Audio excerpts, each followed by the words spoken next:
What if the next sentence that leaves your mouth decides your salary or your job? At 10:13 a.m., Sarah asked for a $15,000 raise. At 10:29, she was walking to the elevator with a cardboard box, trying not to look at the reflection of her own face in the doors. 24 hours later, she spoke 16 words. Only 16. And not only got her job back, she left with a bigger raise and a retention bonus. Before we begin, what do you struggle with most at work? Asking for more, handling pushback, or finding the right words? Tell me. Your answer matters. Let me take you there. Fluorescent lights. A faint burnt coffee smell curling through the air. Printers humming like restless bees. Quarter-end Monday when every calendar looks like a Tetris board. Sarah has been carrying 2 roles for 9 months. Team lead without the title, strategist without the budget. She keeps a folder of kudos emails that people forget they sent. "You saved us," one VP wrote after a vendor disaster. "You're a machine," another manager joked after she rebuilt a broken dashboard over a weekend. Sarah laughs when people call her a machine. Machines don't wake up at 2:17 a.m. to check if the report finished rendering. She sits across from Owen, her manager. Nice guy, quick mind, always scrolling. She inhales, steadies her voice. "I'd like to discuss compensation.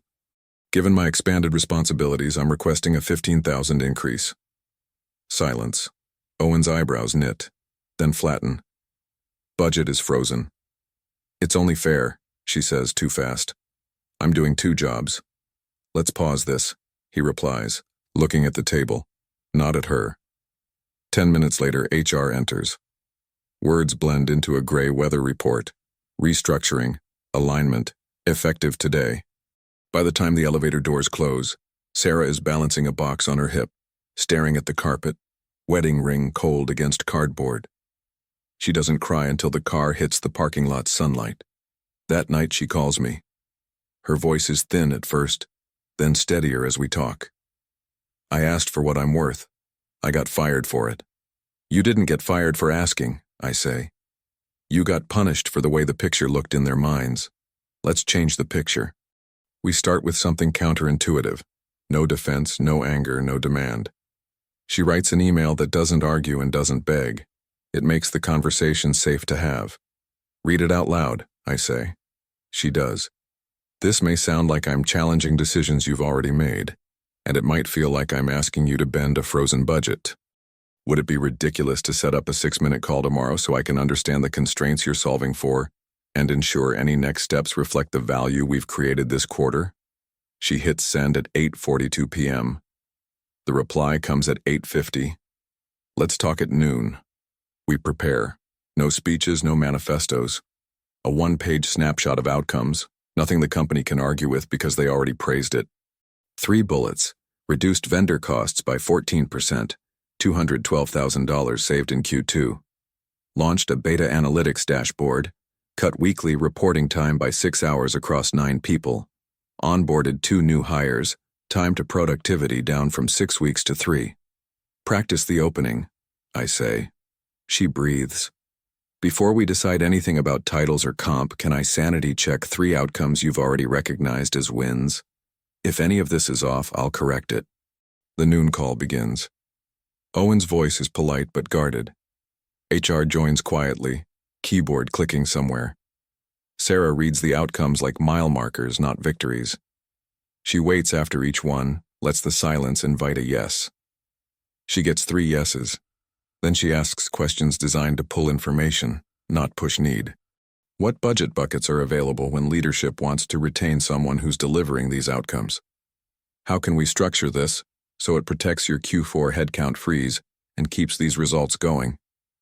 What would be the worst outcome for you if we don't address this now? They talk about freezes. They talk about policy. They talk about retention programs no one likes using until they have to. And when the room starts to feel a degree warmer, when humans are talking instead of titles, Sarah moves the conversation from whether to which. She offers a menu. Option A, title Senior Strategist plus a 17.5 base increase. Option B, 10,000 base plus 7,500 in retention over 6 months. Option C, no change now, but a written promotion plan in 60 days with predefined metrics and an $8,000 one-time bonus upon completion. She delivers the bridge line with care. I don't want you to fight finance. Here are 3 paths I can commit to executing on. Which one best protects the team's momentum? And then the wall appears. HR says, we have to maintain internal equity and salary bands. Mid-cycle changes put us out of band with peers. That sentence has ended 1,000 conversations. It doesn't end this one. Sarah mirrors gently. Out of band with peers? Then she waits. HR clarifies, yes, if we move base too much this cycle, it creates compression issues. She labels without judgment. Sounds like you're trying to protect perceived fairness across levels. Exactly, HR says, a little less stiff. Sarah follows with a calibrated how. How can we reflect these outcomes in a way that protects your equity bands and preserves the precedent you need? Silence. Useful silence. HR inhales. There's a retention mechanism.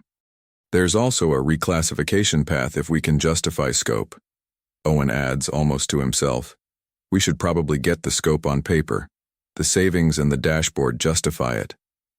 Sarah nods into the mic. Happy to put scope in writing. Then she uses the sentence, the 16 words that change the room. How can we make my compensation reflect these outcomes without adding risk to your budget? There's that soft shifting sound people make when the frame moves and they don't want to admit it. The conversation doesn't feel like a request anymore. It sounds like risk management. Let us regroup, HR says. We'll circle back tomorrow. Night falls again. Sarah does not spiral. She sends a quick summary email, 1 paragraph, confirming the outcomes and the options discussed. She sleeps. 2 days later, she walks back into that building.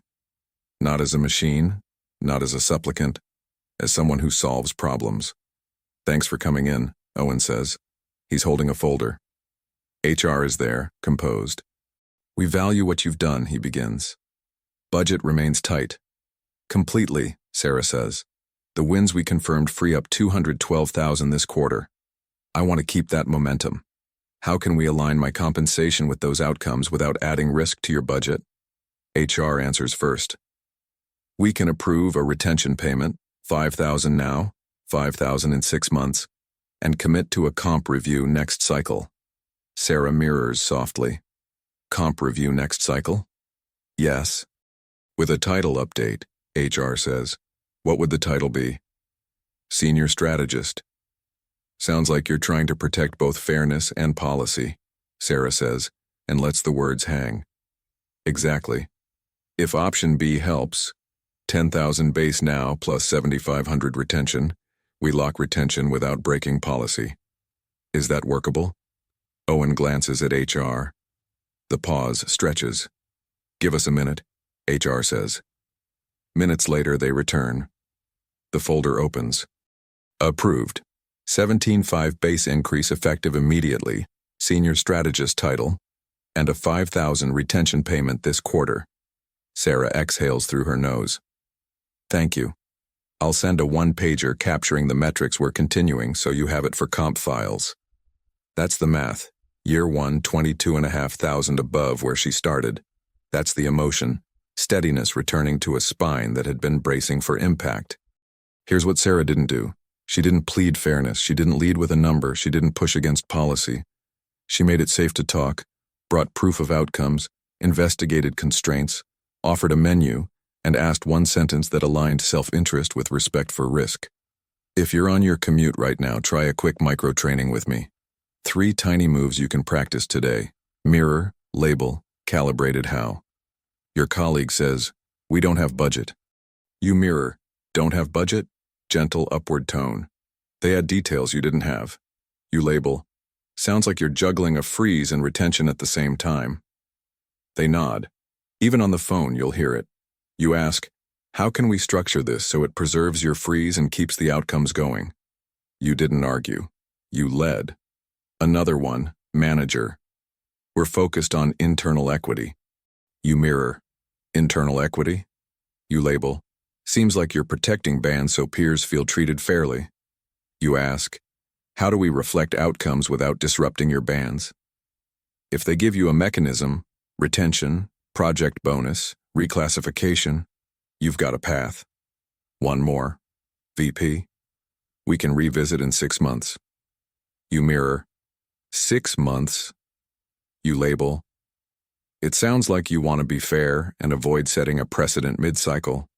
You ask, what's the process you use when leadership needs to move quickly to keep results?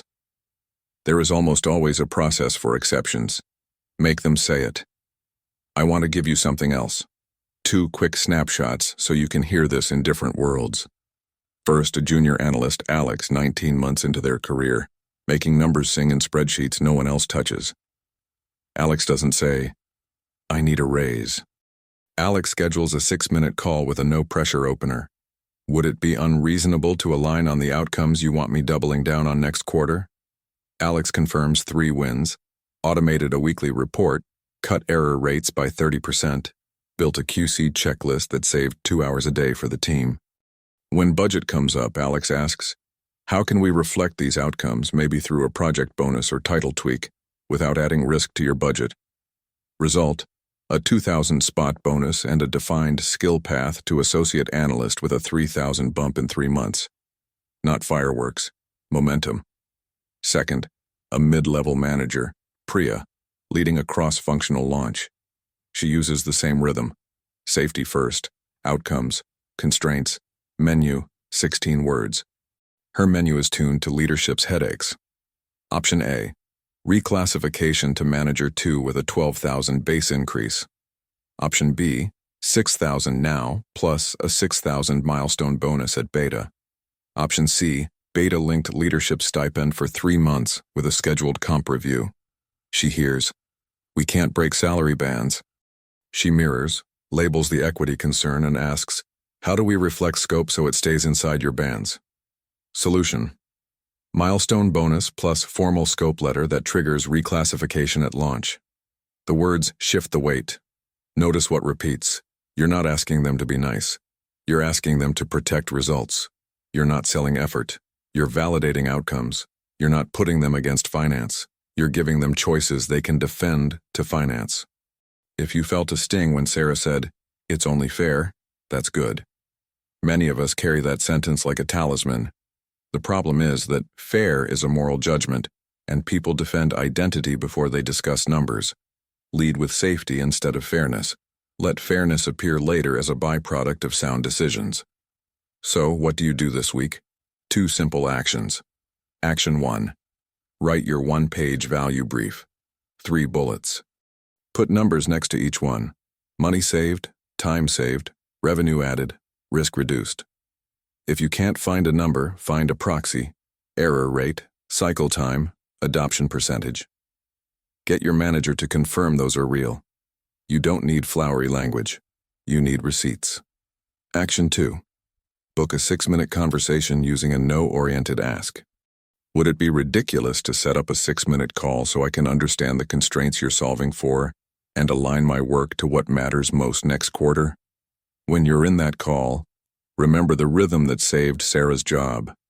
Make it safe, stack outcomes, investigate constraints, offer a menu, ask the 16-word pivot. Let's revisit those 16 words one more time so your tongue knows them. How can we make my compensation reflect these outcomes without adding risk to your budget? Say it softly, no edge, no tremor. This is not a sword, it's a key. 2 days after the folder opened, Sarah sent an email, short, calm, summarizing the agreement. Senior strategist, 17.5 base increase effective immediately, 5,000 retention this quarter, continuation of vendor savings, dashboard efficiencies, and faster onboarding, with monthly metric updates for comp files. The message was professional, simple, and protective of everyone's interests. That is what winning sounds like. Before you step into your next conversation, breathe and picture the room. Smell the coffee, hear the printer, see the faces doing the best they can inside rules they didn't write. Then give them a safer picture to say yes to. If this story helped you, share your adapted version of the 16-word sentence in the comments. What will you change? Budget to headcount? Compensation to scope? outcomes to client renewals. Your words can help someone else tomorrow morning on their commute. And if you want more practical persuasion for real workplaces, salary talks, scope creep, hostile pushback, subscribe now. You'll get tools you can say out loud, scripts you can steal, and stories that remind you you're not alone in those rooms. Next time you face that conversation, you'll be ready.